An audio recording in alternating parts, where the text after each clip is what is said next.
Cybercriminals are working overtime. Last year in the fourth quarter alone, phishing attacks disguised as COVID testing information increased by 521%. Barracuda has identified 13 types of email threats and how cybercriminals use them to steal money from your company or personal information from your employees and customers.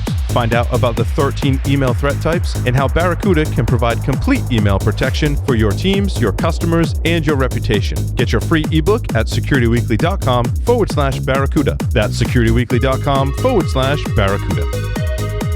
Welcome back, everyone, to Paul's Security Weekly. If you've got a specific guest or topic you'd like us to cover on one of the shows, submit your suggestions for guests by visiting securityweekly.com/guest. We review those on a now weekly basis, so make sure you get those in. Sirius Business Intelligence Unit has launched its next survey on Zero Trust.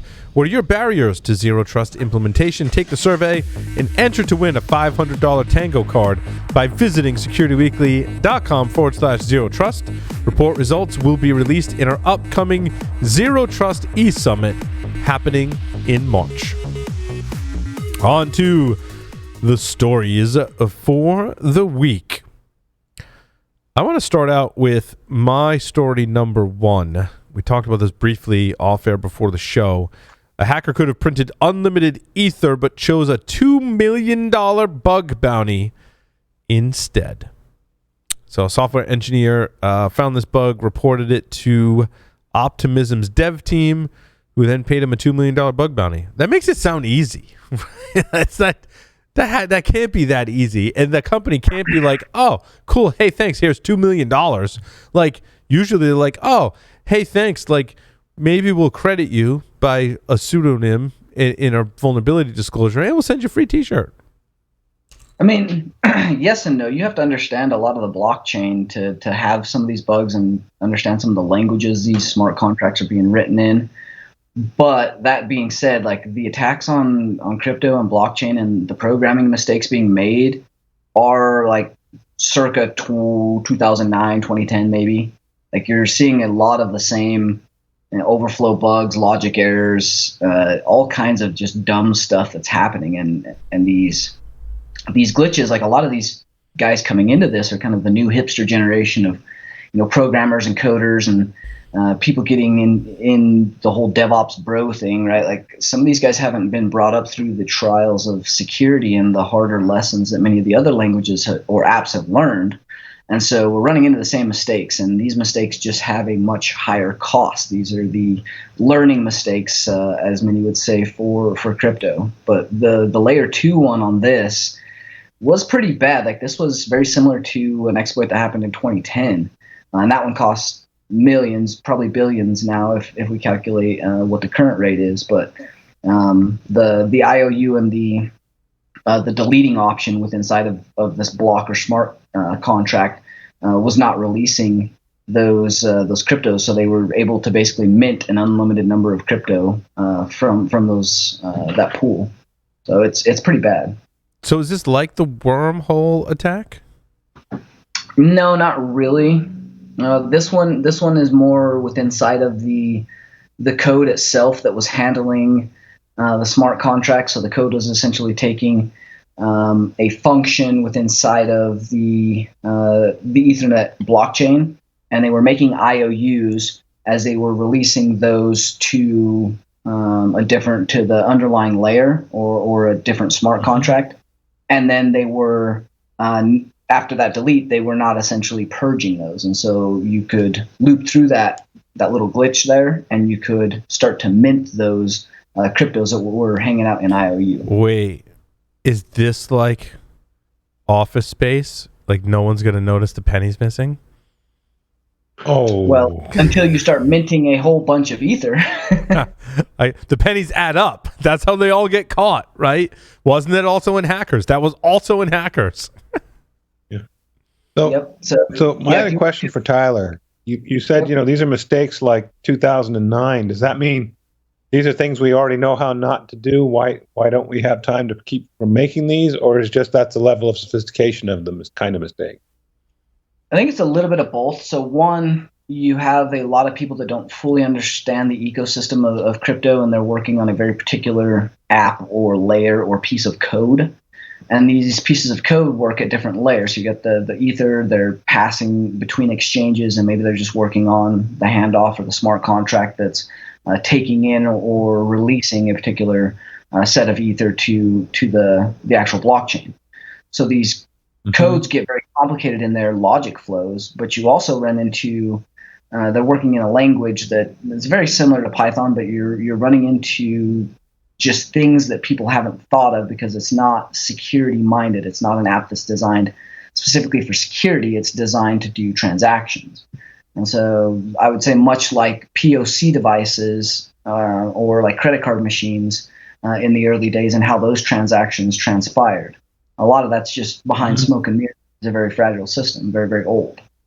So kind of the same two things. But yeah, it's very interesting how if you look at all these exploit bugs, you start to look at them, you're like, man, that's stupid. Like someone would have exploited that in Word in like 10 minutes, we would have seen it. Well, there's a lot of these out there. There's a lot of things interacting with these crypto apps. And so these projects, there's just not enough review, not enough time. They're very, very quick to push these out, which is why the smart contract testing and offensive side of looking at smart contracts becomes a very big deal as part of their process that many of these companies just don't know that they're supposed to do that till they lose millions of dollars. So then I'm fine if I slightly segue into my number 4 story where the credit union in North America is saying credit unions to be enabled to provide cryptocurrency effectively to the regulators to allow it. I'm wondering is if in the banking industry, including credit unions, they're used to getting financial transactions right, doing sufficient testing and stuff. Do you think that assumption would map into the crypto space? Do you think they're just as likely as anybody else not to get the due diligence right? That's a good question. I think there's two sides to that. One, I think it's a great space for these smaller banks to kind of get some leverage and some very interesting pool with inside of their creditor and creditorship or whatever they call it. But wait, they would need to be an exchange, not right? Because that's where it gets complicated. You can't have like a savings account in cryptocurrency with like how banks traditionally make money. My point is I want to get your guys' take on this. You know more about this stuff than I do, but banks make their money right in a certain way, interest rates on all the other ways. But with cryptocurrency, that model is like completely different. It's exactly the same. That model's still there. It's exactly the same. Wait. Seriously. Yeah, okay. The bank, so a bank takes in your $50 and then loans out 50 times a multiplier, right? So they can loan out, now that they have a reserve of 50, they can loan out, I think it's 300 or whatever the hell it is, right? And so they pay you interest because they're getting paid interest on the mortgage that they put your 300 into, right? Or the 50 that you secured for them. The crypto exchanges, and these are stakes. People stake their crypto, which means they lock it up. Think of it more like a certificate of deposit, a CD at your bank. A CD, yeah. Okay. So you lock up your money for a certain amount of time, and they give you a higher amount of interest. Well, when you stake your coins, they now have those coins available to mortgage, rent, play with, invest, whatever, and it's exactly the same. And then they can, except that there's no multiplier. I don't believe. And Tyler, tell them. Go ahead. Yes, except on different alt currencies, right? Like that's where it gets really complicated because certain alt currencies require staking in order to do validation. So like Solana, right? In order to run a validator, which is proof of stake and not proof of work, where you're mining and doing the validation with high compute, in order to do a validator, you have to have a certain number of staked coins. So these companies are taking a coin in, you're getting a certain percentage, and that's all worked out with inside of the protocol at 6.5, I think is what Solana is. And then the validators are getting paid a percentage. That percentage is going into the pool that comes back up to the person that's staked, as well as paying off the RPC connections for the send and the receive on that validation. So all of that happens differently between different coins. So in a long sense, Lee, credit unions are going to have to interact with an exchange that is well thought out, and I think they're going to run into a lot. The credit unions that do this by themselves and try to become an exchange or work directly with a smart contract that was written by a company that's not great at this, they're going to end up paying a pretty huge price. And I think that's going to be a big problem because of some of the ramifications with the smart contracts and errors like this with inside the code. Right. So my understanding is, from my limited research for the credit unions, ignoring whether they're an exchange or not, they're going to expect to make money on it in two places. One is when you're transferring, say, between traditional cash and crypto, or between types of crypto, they're going to make a fee there. And I believe they're also going to do like they do with, if I send money between financial institution, the financial institution makes an interchange fee. It's a small amount over that, but they add up fast. So they're just going to make money on the transactions. They'll make some money on that. Huge money. That's the difference between, and that's the real big benefit that crypto is bringing, especially some of these altcoins, is the cost per transaction, right? Like if you look at Visa and they're doing 64,000 transactions a second per transaction, the cost to the providers or the users of this is between $1 and $5 per transaction. You look at something like Bitcoin or Ether, you're talking 0.0001 penny per transaction. They're not able to handle quite the load yet, but that's what they're trying to do, is a lower cost on transactions. But there's also fees associated with that in order to do the validation or the mining. You've got fuel or gas tax that gets put onto these transactions. So if they're going to hype those up and still be competitive, that's a very, very hard market, because you have things like Crypto.com, Coinbase, Kraken, all of these exchanges that are offering very, very low transaction fees to exchange between crypto and fiat and back from fiat to crypto. And Tyler, you spend a lot of money there. I have a proposition for you that I'm going to make on the air. I'm going to start by saying I have a bottle of 1792 bourbon on my desk that I will Postal Service, close your ears, that I will send to you in exchange for a 1-hour webinar given to our community for free on understanding cryptocurrency attacks. Oh, I'm doing it with them. I don't need a bottle. I'll do it with them. There you go. Josh is going to join you. Done. Okay. Dude, that'd be so much fun, Tyler. I put Tyler and Josh on the spot for this. I signing you up. Yeah, I'd love to be sitting there hassling him from the question side, but yeah, Tyler, you make me just so much smarter every time we talk about this. It's just crazy cool. I think we should consolidate it into a webinar for the community, because I think it's important. So full disclosure, when I was looking at my number 4 article, aside from my perspective as a credit union director, I was partly thinking of trolling Tyler with it. And it just happened to be luck that Paul also picked a crypto story to lead off with. And so I apologize for trolling you, Tyler, but thank you. Yeah, that's good stuff. I actually wanted to talk about your number 4 story because I thought it was interesting as hell. Yeah, it is. Yeah.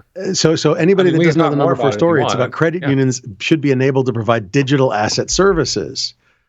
And I will tell you that I did some credit union auditing, and the NCUA, the National Credit Union Association, would probably have a fit if the credit unions tried to do that.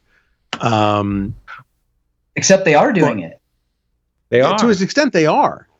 They are. But the digital assets and which digital assets and how they'll do it. Like, could you bank them with them as in store them there? Maybe okay. But can you invest them with them? It's terrifying for credit unions or for any bank that can't wrap their head around it. And that's what got me. But that's what are they doing? That's part of what got me to the proposing that you guys do the webcast was, if I think about, my sister works for a bank, right? The training that would have to go into all of these folks that have worked in a traditional financial system for so long, the amount of training they would need. Right. I mean, many of us are learning more about cryptocurrency every single day, right? I'm sure Tyler and Josh, you guys spend more time in it than I do, and you're still learning about it because it's changing so fast as well. I mean, I used to teach the certified anti-money laundering people and about cryptocurrency, and it was fascinating. I finally came up with a paradigm that worked really well. I'll tell you right now, it's fun. In traditional money laundering, you know who is doing the money laundering, but you don't know how they're doing it. You don't know where the money is. In blockchain and cryptocurrency money laundering, you know exactly where the money is, but you don't know who's doing it. Right. It's great explanation. Unless you happen to seize something that has a mapping between wallets and humans, and then you can go track it back. But that's rare. Very rare. The thing I was going to say about the credit unions is one thing they tend to do is they have credit union service organizations. In other words, they're who they outsource to. A credit union here in Idaho, Idaho Central, has just rolled out crypto, but their back-end provider, who I'm familiar with because the credit union I'm on a director for uses them, they're giant. They've got the resources to pay for quality services. You're talking about they're going to partner with a good exchange. They're going to have, the right due diligence on the whole thing. If you're going to outsource, you need the right business partner. Define good exchange. Even Coinbase has issues at times. Right. I mean, yeah, well, there's risks everywhere, but I'm just saying, if you get you could pick a crappy provider that doesn't understand it at all and really do badly. I mean, yeah, not a chase that you just observe the loss. I am really curious to see how this plays out for credit unions, because the risk side of this, just in the fluctuation of fiat exchange to crypto, and the changing, proof of work, proof to stake, and even the numbers for mining as difficulty levels go up, that becomes a very big bet. And that's almost like allowing people to put money in penny stocks and do day trading on their checking account, if you want to compare the risk level. So I'm curious how they're hedging those bets, because they're usually a pretty conservative bunch. But I do think it is also a good niche to get into early from a credit union standpoint, because it allows people that would otherwise not trust anything else other than their credit union to do something that may pay off, may be a good investment, may allow fundamentally an understanding in crypto that they would not otherwise touch. Okay, but here's the thing, Tyler. Here's the thing. The legislation and the rules and the regulations that say a day trader, your regular normal day trader, uses dollars, not Bitcoin. To day trade, they must have, I think it's $250,000 in the bank. That is not what they're going to be using to day trade. So they have to have basically sort of accredited investor status, right? But the people that make those rules are not the banks. So now we don't have an agency making that rule about cryptocurrency investing. Anybody with $20 can invest in cryptocurrency. Right. Okay. So you don't have to have, and they can day trade in cryptocurrency, not just buy the stocks. You can have, there's no regulation that says you have to be an accredited cryptocurrency investor. Well, I don't even know what that means these days. Is that a thing? There is no, it's not. That's the point. I think you need to have your own rap video on YouTube is one of the requirements. God, yeah. There you go. Razzle Khan. Oh God! When Tyler said last week that it was awful, when someone tells you that something's awful, like it could be food, it could be a video, it could be like whatever. You're just like, I have to see how awful that is. I don't know what it is about the human psyche. Like I remember my mom telling me where we were staying, she's like, the minestrone soup is terrible, and she just kept saying it. I'm like, I got to order for myself, because how terrible could it be? And I'm like, wow, this smells terrible. I was like, I took like one bite, and I was like, that's really terrible. And then of course my mom had this "I told you so" moment, rightfully so. But it was the same thing with that video. Tyler was like, this is awful. I'm like, how awful of a rapper could you be? I'm like, wow, that just set a new bar for awfulness in rapping. Like it is, think about an awful rap and then just go down about 100 times. It's awful. No. Adrian, that was not music. Let's be clear. That was noise. No, yeah, not music. Adrian's on Discord going, that music was so bad. I'm like, that doesn't even qualify as music. It qualifies as noise. Yeah, I say rap. It was not really. Anyway, if you are trying to obfuscate like your key to your crypto wallet, don't use text pixelation. I'm testing this on so many things right now. It is many things, right? So this is an article from Bishop Fox, and it caught my attention for a few reasons, right? One of which, those of us that, let's just say, work in security, right? Not the only use case, but like those of us that work in security and then have to give a presentation in a public forum, like for me, mostly it's the podcast and our webcast, right? You might be presenting at a conference or to a specific group of people. We like to show things.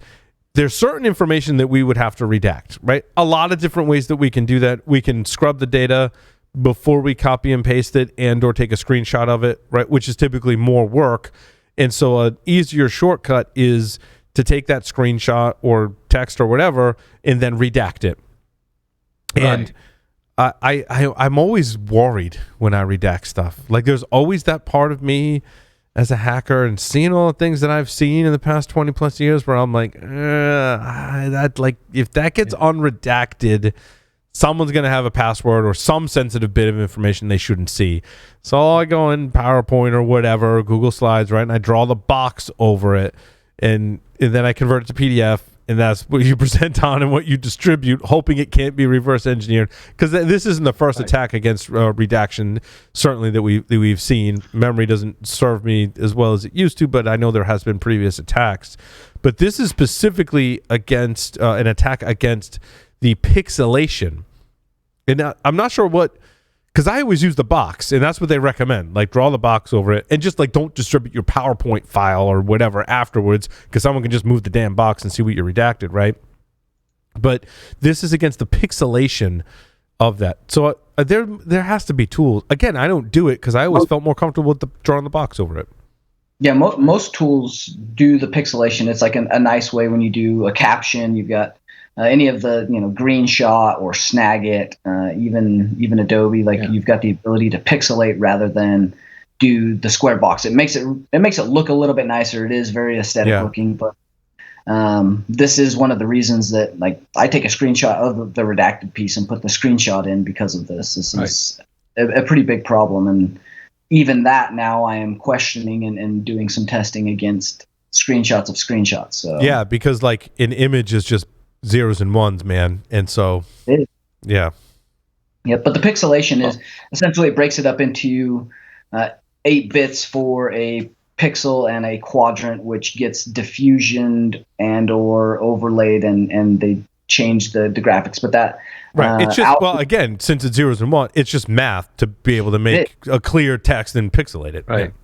And many of those libraries and algorithms are standardly used across the industry, so you can actually reverse engineer those and iterate until you get a solid pixel, which then provides the blueprint to then iterate and do that for the rest of the image. So it's very, very easy to do now with the computing power that we have and some of the programming we can do. So it's kind of scary. The things that are redacted that people were relying on this very heavily. So, I mean, there's easier ways potentially to get a password. I mean, you could guess or just pull it from you could guess or pull it from a data breach, right? But you think about some of the PII that even you pixelate or that banks do through automated systems for social security numbers. Right. This is very similar to the starring out of your password, right? Yes. You used to be able to copy and paste into a notepad. This is almost the same thing.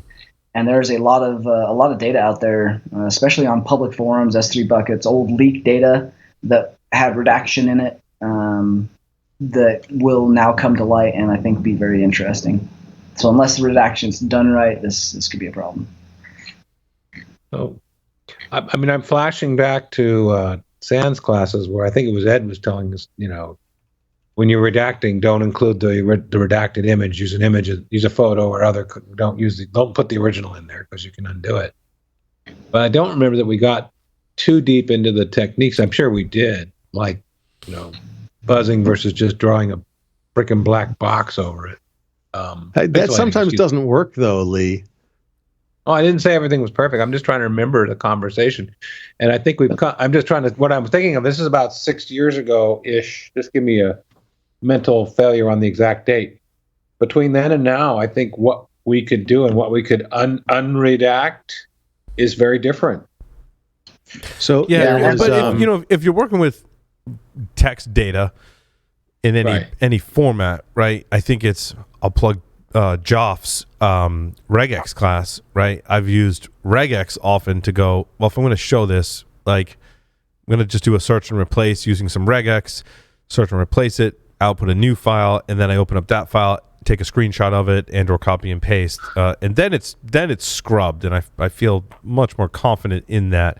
But that requires some work, right? And some testing, development, right? You got to make sure that your regex actually swapped out enough, and or that you replaced the entire string and didn't leave enough of the string. We've seen attacks. I've definitely seen attacks we've covered on the show where you're not redacting the entire string, you're leaving some of it, right? Whether that's a cipher, whether that's a password, you don't want to. It's the whole, basically cryptographic type attacks. I'm saying it's attacking the crypto directly, but having enough plain text, right, would give you enough plain text off of the cipher, right? Or enough of the password to determine that, like, if the first character is this and the last character is that, and then I know something else, and you only redacted this little bit of it, I can figure it out.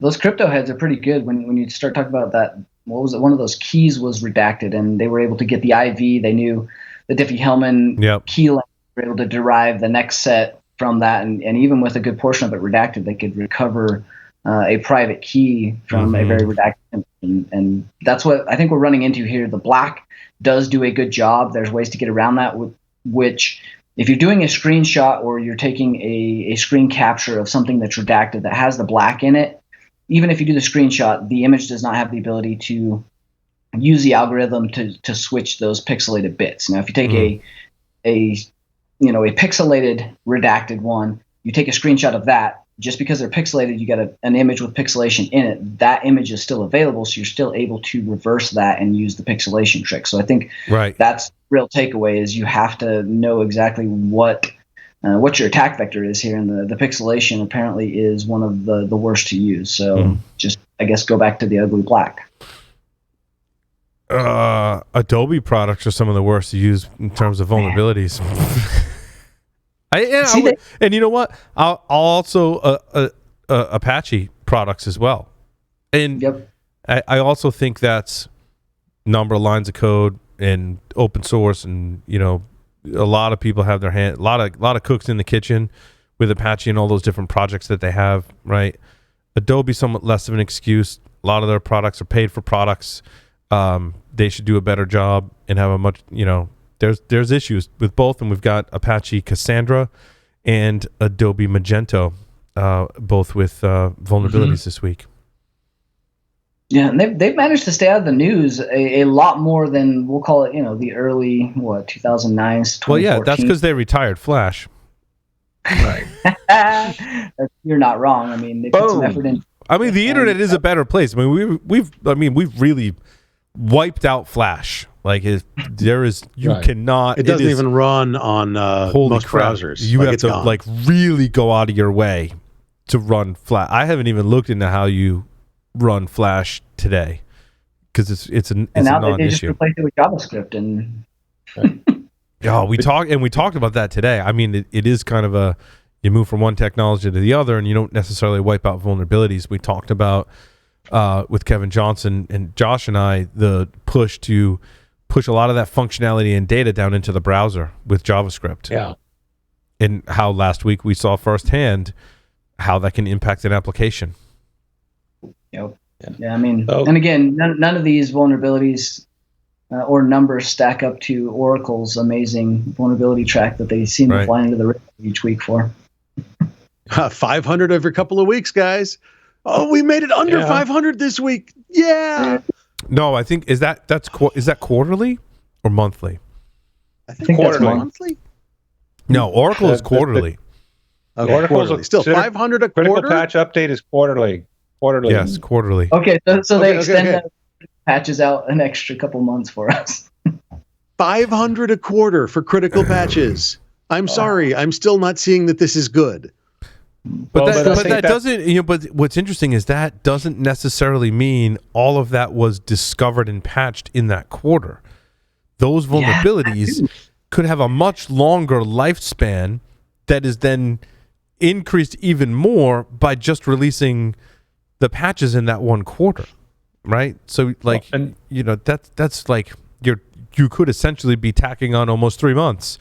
In addition to however much longer that vulnerability has been around. I think we established in our first segment, right? Vulnerabilities have a specific lifespan from when a patch is released. And I mean, not everyone's going to apply the patch, so that vulnerability is certainly going to be there, as we've seen a million times over. but it gets lessened in its effectiveness and impact once that patch is released. The other thing on the volume and the CPU is you have to remember what's in there. This isn't just like an OS patch. This is a bunch of layered products. This is, discrete products like Java and the Oracle database and WebLogic, but it's also PeopleSoft and their ERP and all the other stuff they've bought all together. So there's just a ton of products being rolled up into that huge patch update. So the numbers go up. Yeah, it's kind of frightening, 500 every quarter, but it's, like I said, and if Microsoft rolled out 500 every month, we'd have a fit. But like I said, this is over a lot of products. And Paul, you're absolutely right. Some of those products patching more than twice a year, forget it. It's just not at the application layer. People aren't going to take the instability. So Magento is the old name for now what is now called Adobe Commerce. Actually, Magento is the open source version of Adobe Commerce. Oh, is that what it is? Magento 2 is supported. Magento 1, don't even think about asking for a patch. Get the hell off of it. It's a multi-channel commerce experiences for B2B and B2C customers on a single platform.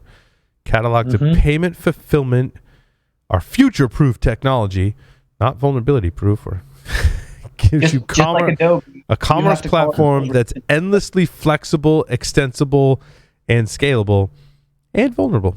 I added that last part. You have no idea what it actually does. I'm not familiar with Magento or that product. Obviously, you are, Lee. Well, I've looked at it a little bit because of the different stories, and to me, this feels like running an outdated WordPress plugin, which yes, I'm using that cliche on purpose. Yeah. You got to keep this shit patched. The supported version from Adobe, of course, but what the hell? Get on something. And yes, it is a payment platform, and it was.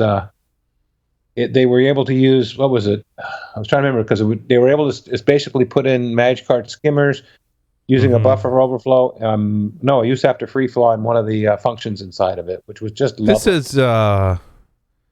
This says it was input validate. Well, input validation would also. Oh, input, yeah. Well, that could be a lot of things, right? Including memory buffer overflow. Yeah. As a result. So correcting myself, it's a combination of SQL injection and PHP object injection, which to me sounds like it'd be a lot of fun to play with in a class. I mean, that'd be pretty cool. Oh, it's PHP. Yeah. Oh, that explains everything. Where's Joff? That explains. Speaking of use after free, VMware's 5 bugs that they just are getting to patching from 2021 were pretty bad. I also love that these classes of vulnerabilities are somewhat timeless, right? And if you, they actually mention in the Adobe article common weakness enumeration, and especially if you're just getting into this field and are studying cybersecurity, you want to go and read through some of those the CWEs. It's a great because the foundation for things like memory corruption, buffer overflows, style of memory corruption, right? SQL injection, heap spraying, like all of those things that we talk about on the show when we talk about vulnerabilities are documented very well in CWE with resources that trace back to books that were written 10, 15 years ago that talk about all of these different techniques, which are in fact the very same techniques that Qualys research team uses to come up with things like PwnKit and in all of the things we talk about today. I find it fascinating. And I implore those just getting in to the field to go read the common weakness enumeration and then start reading the resources off of there. Give you great foundation. That could be another webinar, like the top vulnerability classes and explaining them. Yeah, that might be useful. Maybe, I don't know. Like we've been 15 years of harping on these things, and we're obviously still learning as code. Yeah, because we're still talking, right? We're still talking about these bug classes. So what did you say the VMware was? Use after free. Double fetch. Yeah. If you trace back like the first person who found a use after free vulnerability, you're going back my guess is at least 20 plus years. I think you're going back to those first papers. The first paper for that, my guess, would be in the 90s when someone first described like how to exploit a use after free vulnerability, or describe what a use after free vulnerability is and how to exploit it. Yeah, like why are our static and dynamic code analysis? Because VMware is doing very extensive static and dynamic code analysis, as well as a pretty secure and robust, CDIC pipeline for development. So how are these bugs still managing to remain in there? Is that because we have more code and it's more complex? Is that because we're integrating too many features and not evaluating the interaction between the different code sets? Is it because the code interacts at a level that we're not able to analyze? Like, what is stopping all of this new technology, AI, ML, static and dynamic code analysis from finding things like use after free? Maybe they're just not using them. I mean, I'm thinking, one of the stories this week was that CISA added 15 known vulnerabilities, actually it was 16 known vulnerabilities to their exploited vulnerabilities catalog.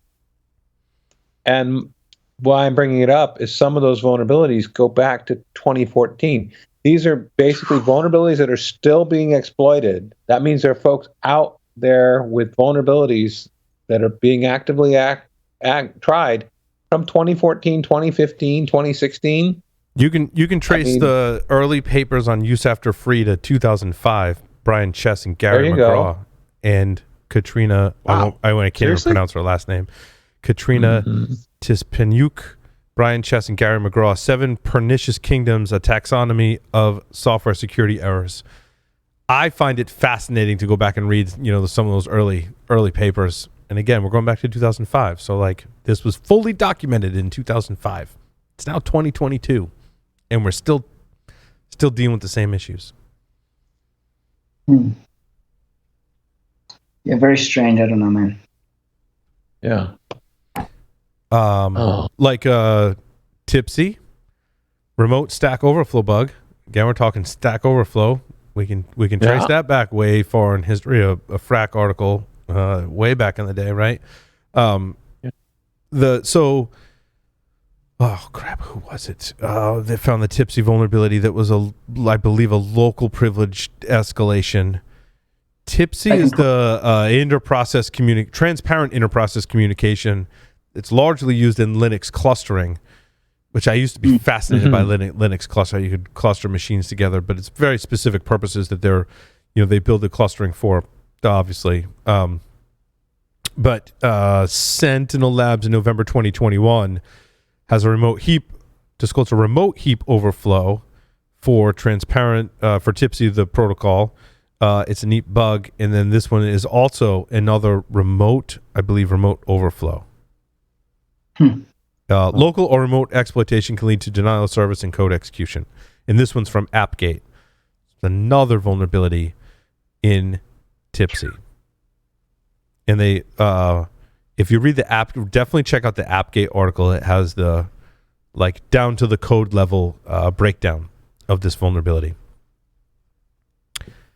But again, this isn't a feature that you find in your every average day Linux system or container or cloud instance of Linux. This is specific, I believe, to Linux clustering systems. Which I haven't probably critical infrastructure running on the internet, running major applications that might be clustered. That's a great.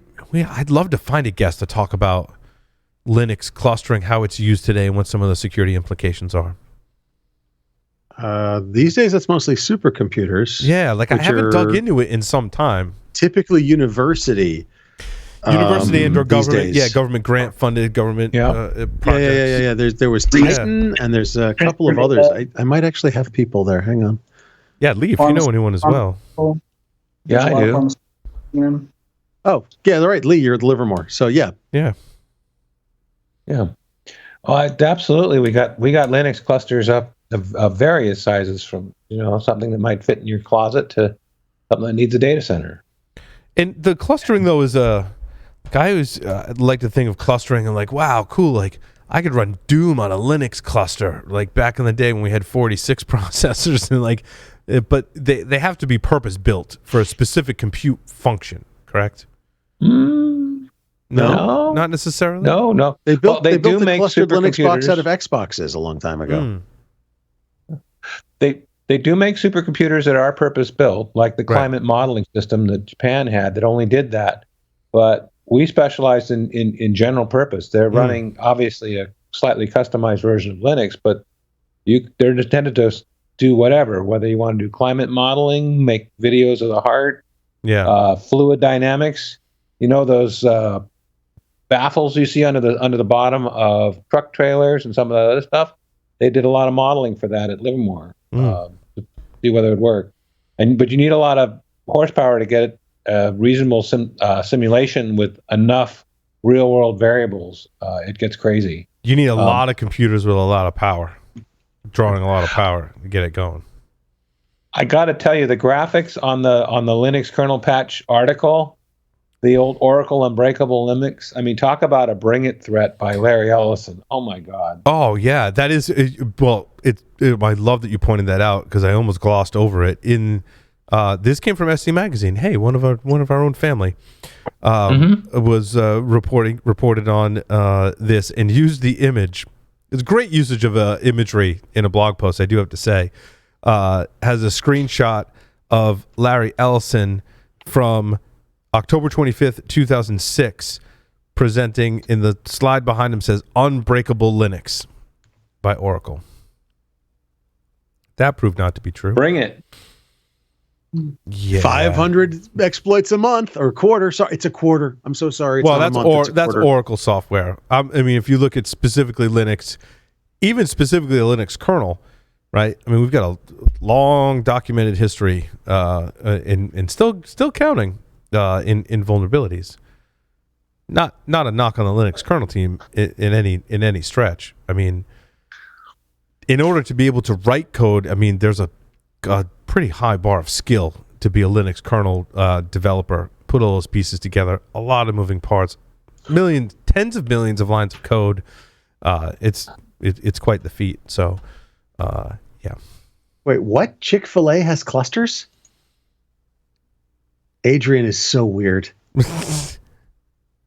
Clusters of like chickens, or no? They're running Kubernetes at the edge in each of their 2,000 restaurants. What the?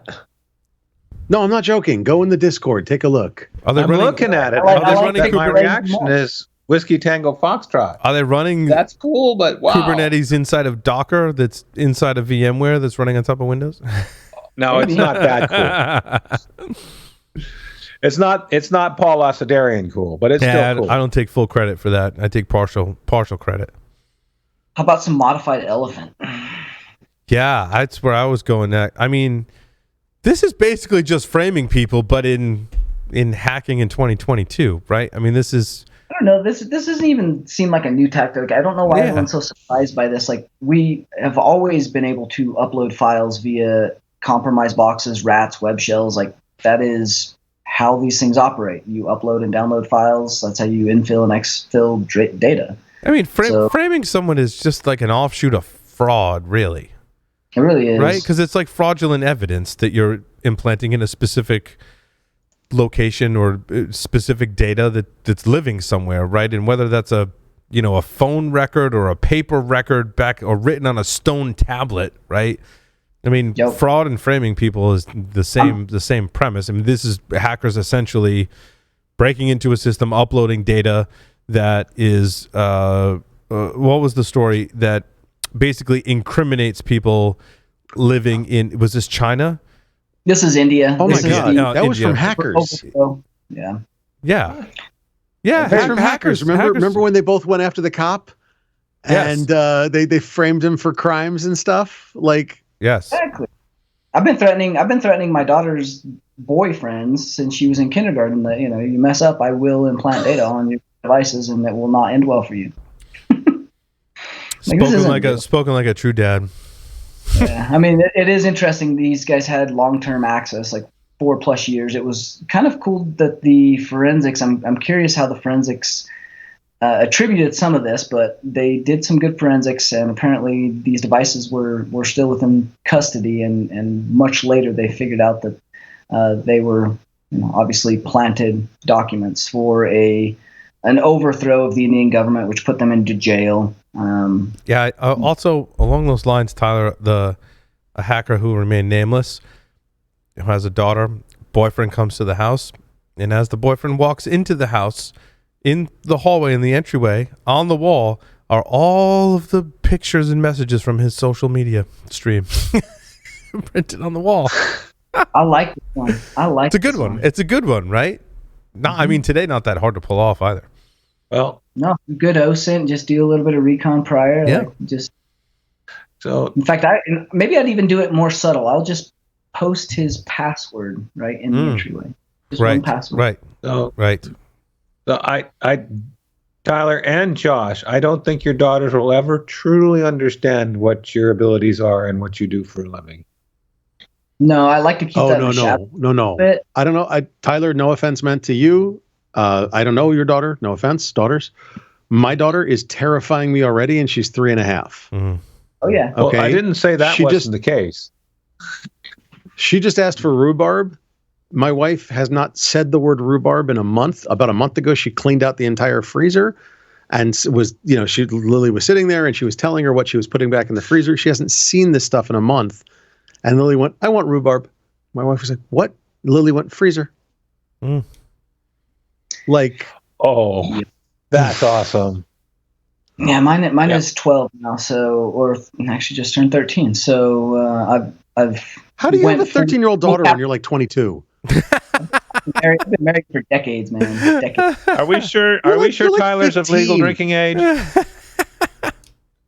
Yeah, we've got the whole capitalist surveillance happening right now. I'm going full, motion censored cameras in all entries and exits, all social media tapping.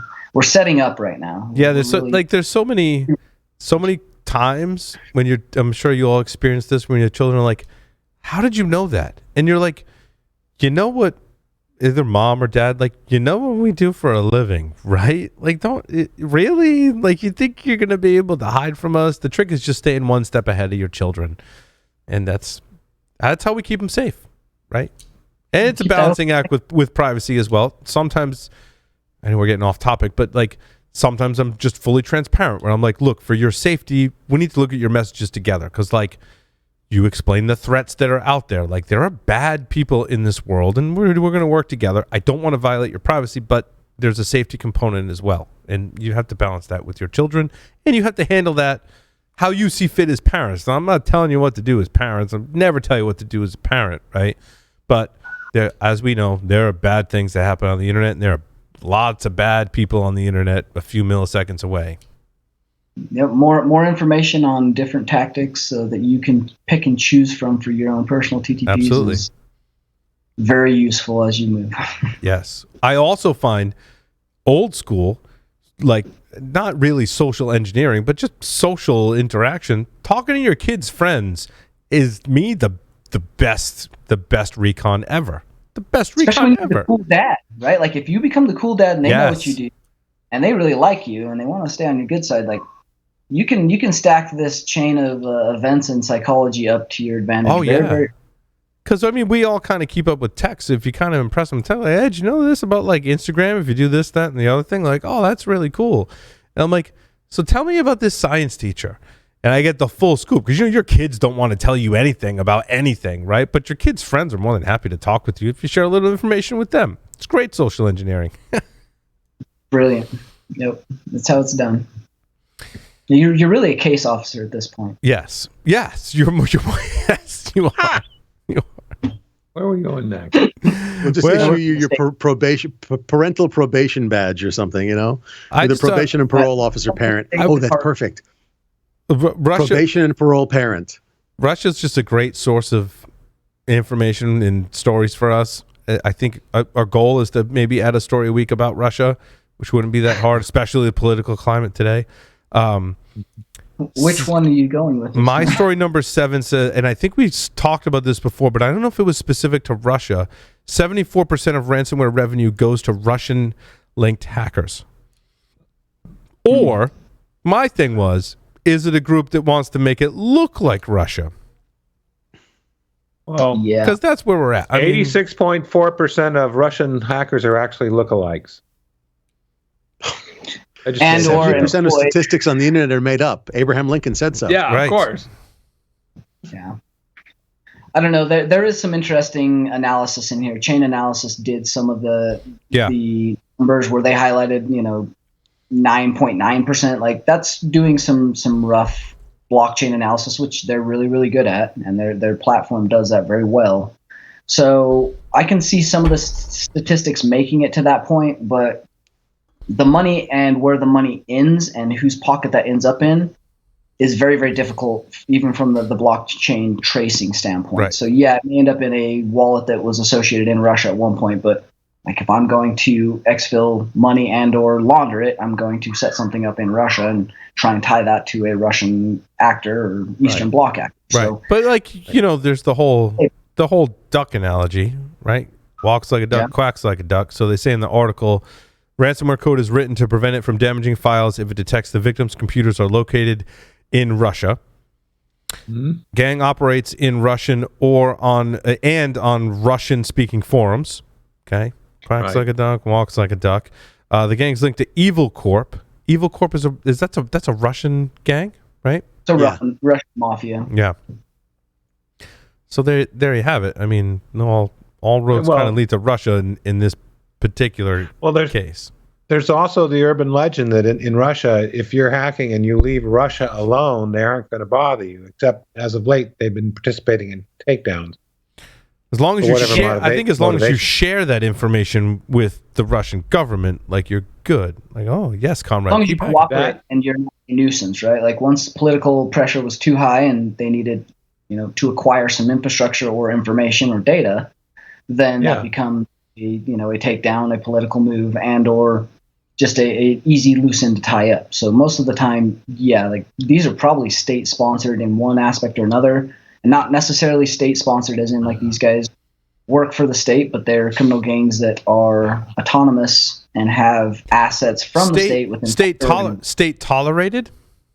State tolerated with oversight. Like there is review. There are people that operate within there, whether they're covert or not covert. That's right. State cooperated. Cooperating with the state in some capacity.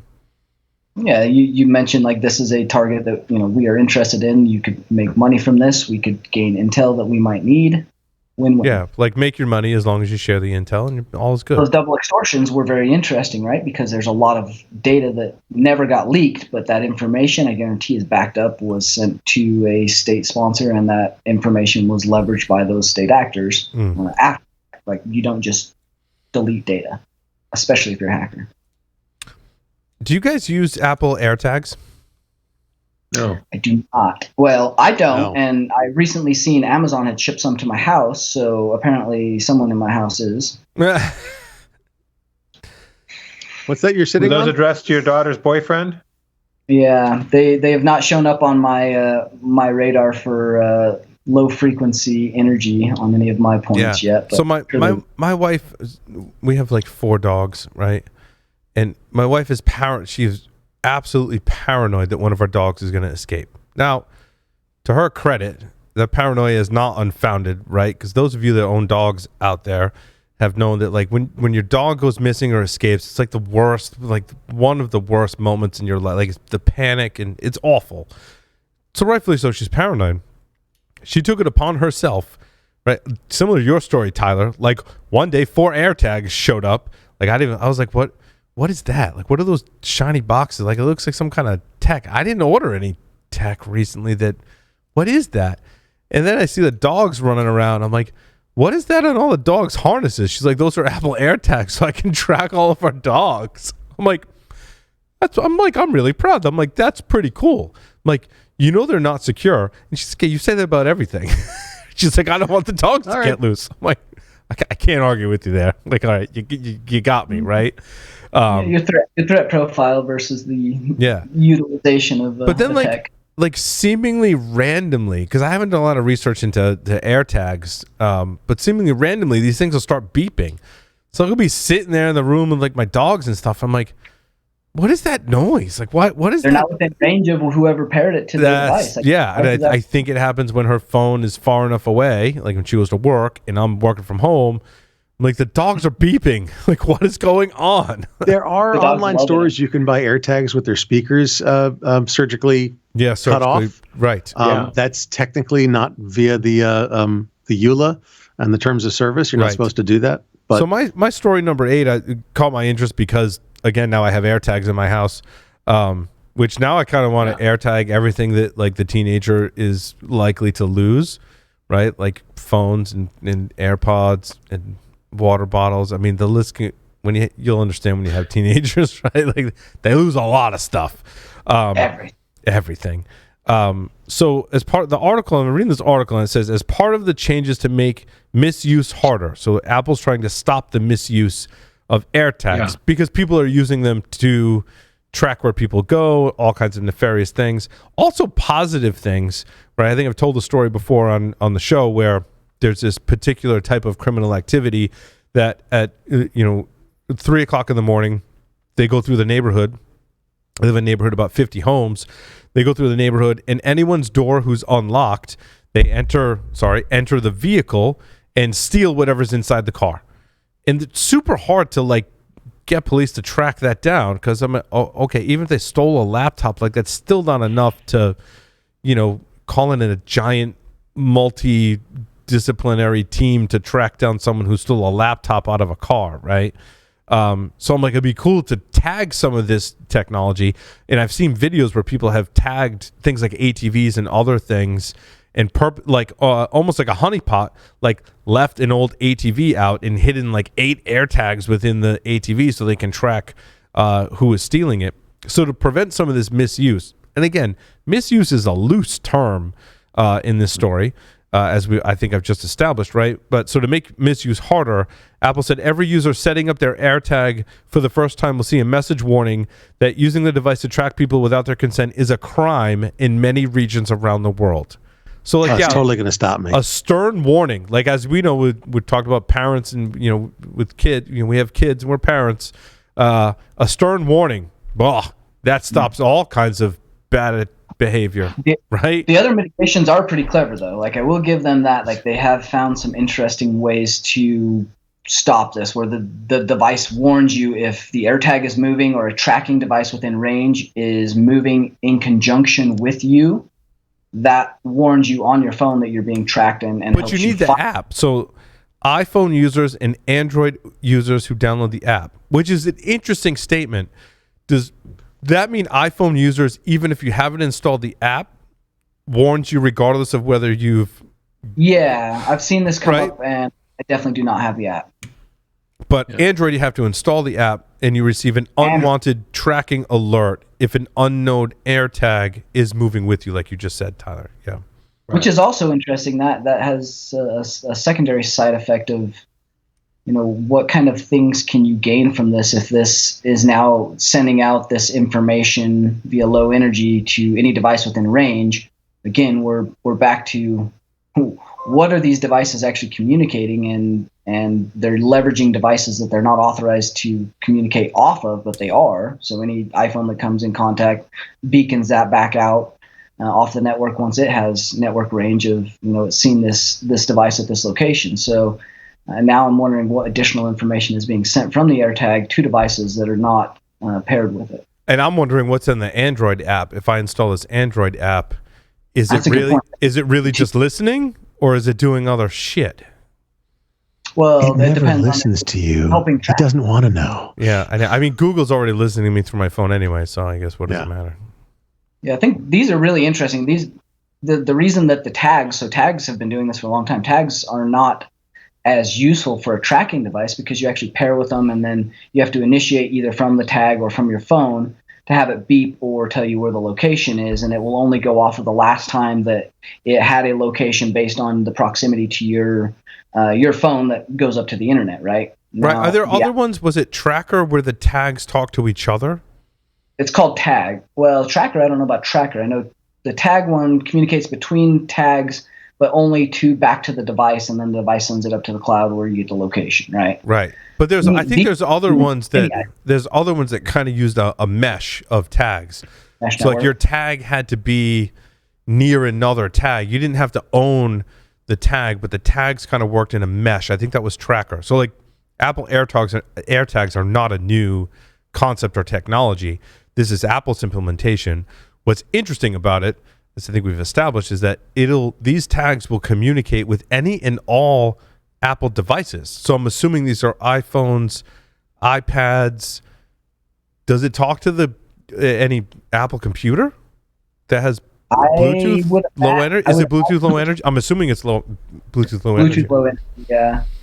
Yeah. I'm imagining it talks to anything that I would assume it's iOS device based just because of Bluetooth low energy. But still, you think about all the phones that walk around, like the ability for it to always have a beacon out to the internet with a location. That's what makes these super dangerous and super convenient. All the other ones, they were convenient for finding your keys. They were convenient for maybe seeing if you lost something somewhere. You could track the last location, you remember it, and back trace stuff. It doesn't have the ability to communicate with devices that aren't connected to it within range and send that back up to the home plate. Like, that's kind of the scary part of this, and very useful though too. And so, like, but unbeknownst to the iPhone user, you're being used as a relay for these tags. That's weird. Well, there's the same thing with Tracker and Tile. Yes, Tile is another one. Right, you're right, Josh. Yes. Tracker and Tile only communicate back to the device it was paired with at the last point that it had communication. It does not. They don't report up to the cloud? They do, but only through your device. I gotcha. Right. They're not talking to each other. They're just talking to your device. Right? Yeah. That was through the cloud.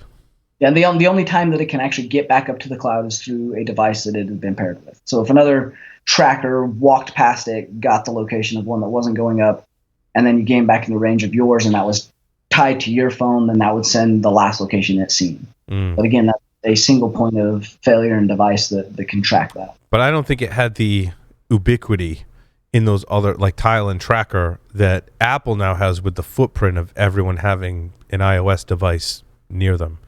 Because like if you don't have an iPhone, likely someone in your house has an iPhone in a lot of cases. Oh, yeah. Or your neighbor. I mean, if you live in an apartment complex, right? Or if someone's walking by, right? Like again, this is very. If you drop your keys in the park and someone walks by with an iPhone and it picks up that location, like that's great. That is super useful. Again, this is double-edged, but that mesh networking is very, very convenient for a lot of nefarious things maybe later on. Or we'll start to see different tech that leverages things like this. I'm very curious to see when we have, point-to-point relay for better signal download. We're leveraging hotspots off of other devices, which they've already done before. That relaying is kind of interesting. Lee, did you have the story about the Ukraine banks networks being DDoSed? No, wait. No, wait. I know the story sorry. if you want it. Let's do that one after we talk about the San Francisco 49ers Blackbyte ransomware attack. We haven't talked about that. Oh, and they used proxy shell. Imagine that. Yeah, not a new vulnerability. Oh, no. That's what they like. I like the print bombing you pointed out. I'm like, that was pretty cool. I mean, it's not new or novel, but like, it's a nice feature to have in your ransomware toolkit. Where if you do get the ransomware on your network, I would imagine the way it works is scans the network for printers and then sends all of your printers via print bombing is what they call it. So it causes all printers connected to an infected network to print ransom notes at the top of each hour with a message that says, "You're hacked by Blackbyte team. Connect to us to restore your system." Interesting. That would get annoying, especially if you cannot trace where those are coming from. That's right. Every hour, yeah. I mean that. Again, I think it would have actually made a bigger impact if they had either targeted one of the teams that was, within sight of the Super Bowl, and or one of the networks getting ready to display it, or even a platform, right? Like I think this was kind of interesting. It was interesting timing, and they may have had money, but I don't think it was. I think it was a a chance and a target of opportunity. I don't think this was as targeted as some people were making it out to be. Yeah, oftentimes ransomware is not as targeted as we think it is. I don't know, but that's the narrative. But again, we come back Unless to maybe they don't understand football, they just seen it was a football team in California and they thought, hey, Super Bowl's in California. I don't know. Well, it could be. 49ers made it pretty far. Language barrier. Garoppolo's kind of hot and cold, Yeah. Yeah, it was interesting. A football agency, they have a lot of networks and some very complex and sensitive info that access, very rich people. So I can see the target being one that I probably wouldn't have went after ransomware. I probably would have done more of an extortion case on something as profile as this if it were me, but I'm not a criminal. Well, there's some pretty nefarious things that happen in football. If you follow football in any capacity, or even the news, you get access to their data. That could be some pretty interesting information that teams would not want to be public. Yes, and a lot of people with a lot of money. Yes. Yeah. So interesting target, right? But again, I don't think it was targeted. Bravo for target. I'll give them a D for execution and consideration. Well, apparently in the past, they made the mistake of using the same encryption key on a bunch of different attacks, so people could share their decryption key and fix each other. Well, that was the other big news. This was a week ago, maybe it was 2 weeks ago. One of the big ransomware gangs dropped off and released the keys, all the source code, and basically signed out and quit for good. Like, here's all the keys, here's all the stuff that we air quotes for good. Yeah. I think in those cases, my assessment is ransomware groups basically burn their infrastructure and restart.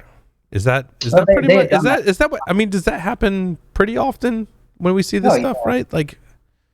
Some of it takes a lot to stand up, some of it's a pain in the ass to stand up, but good people with good OPSEC, they'll rotate good infrastructure. The people that get caught, they're the ones that usually have this old ass server that they do stupid stuff. But these guys. So what you're saying, Tom, is they have to burn everything down and restart to avoid too much heat or detection and pressure from various law enforcement, and there could be a lot of indicators that these groups are we see Russia prosecuting certain groups and raiding certain groups, right?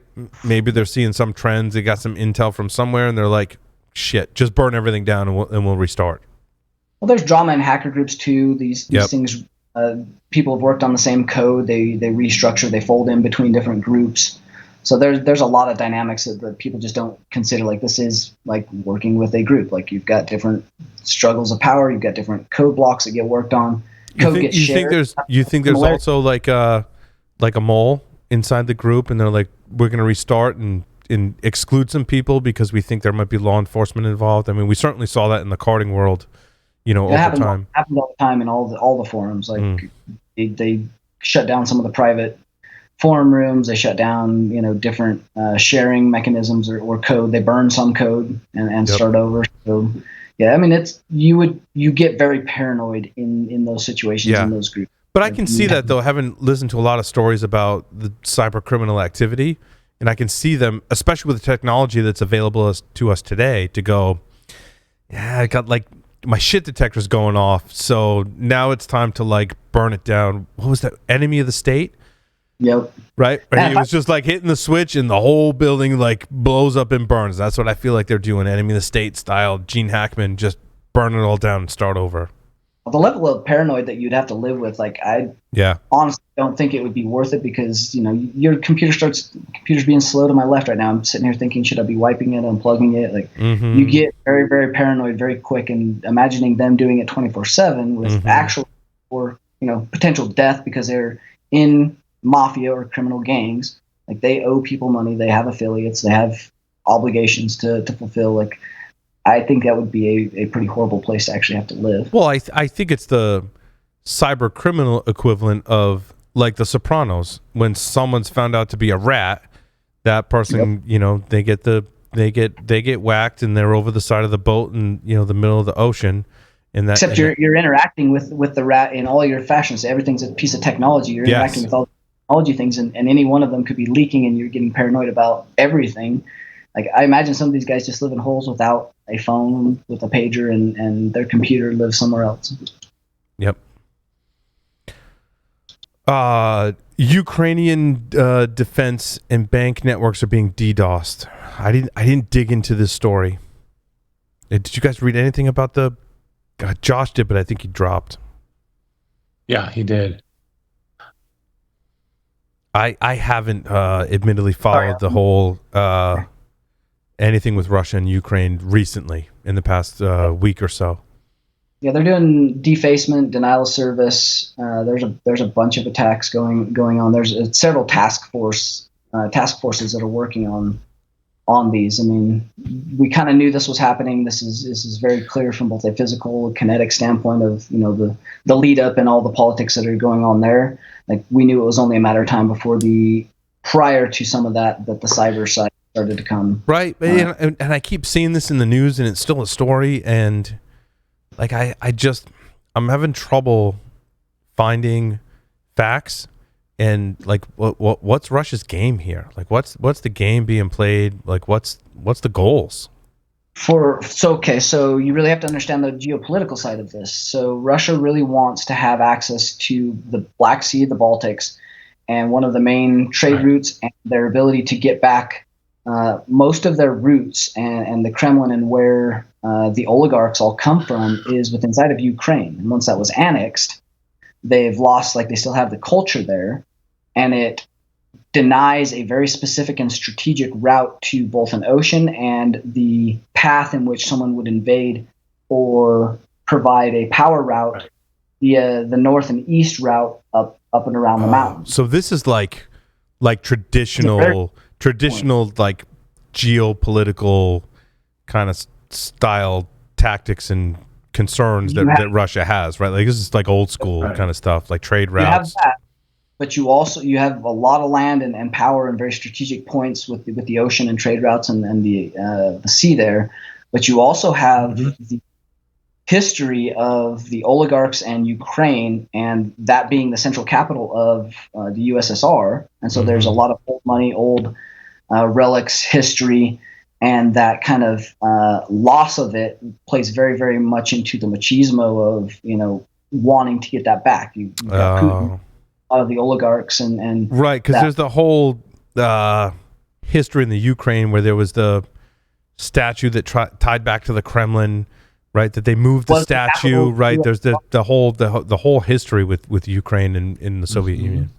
Yeah, that is that was the capital of the Soviet Union. So that is like the central historical point. There was Stalinism all coming centrally from that. And so with Putin there, that's a very strategic play from a geopolitical, trade, and invasion standpoint through the mountains, as well as the sea and the trading routes and the ability to very quickly get resources moved over there. So there's a lot going on. There's a couple threads on Twitter that I've followed, and they do a very good job of summarizing what's taken 5 or 6 books of reading to kind of understand and figure out. So I would recommend those. Yeah, that's what's hard about following, whether you're in cybersecurity or not, like following all of the history and the political situations between nation states in the history is not something that, like, you can certainly turn on the mainstream news or just like go read an article. Like, there's a lot of study to like fully understand it. Yeah, and you need to be able to do some of that in order to like China, like we say, this is a 1,000 war for them, and they're really in this for the long game, and having to take our American mind off of what we know and how we think as Americans is very difficult to do, but plays a very strategic role in your ability to do risk assessment and really articulate and look at the threat vectors that are targeting you or your company. And that's where I get concerned in the way that most people consume information today, in the short kind of bites and TikTok and short articles, right? Like, you're not getting the full picture in like a lot of these situations, and certainly the history behind them take like books and hours in a podcast format or video format to like fully understand everything that's going on. And largely, we don't consume information like that today. We consume it in very small chunks, and that leads people to just make assumptions and get the wrong idea about things. They have a very fast opinion, and that short attention span. The thing that worries me is that short attention span, but the fact that people really don't care about the truth or really don't care to understand. They don't want that level of commitment, and they don't see the value in understanding some of history. Like up until recently, we'll call it the last 5 to 10 years, history has always been consumed. It's been very important. It's a milestone, something not to repeat. People have studied it. Up until now, like people don't want to remember history now, and they don't even have the attention span to do so, or the means in order to get good history. So we've run into a real big problem. Especially if they really don't want to remember history that's not positive. They don't want to remember the bad. Yeah.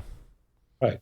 And you're right. I mean, you got to understand, what the relationship between the Ukraine and Moscow is, what water is under the bridge, as it were, to motivate them to want that country back, because it wasn't that long ago they split off.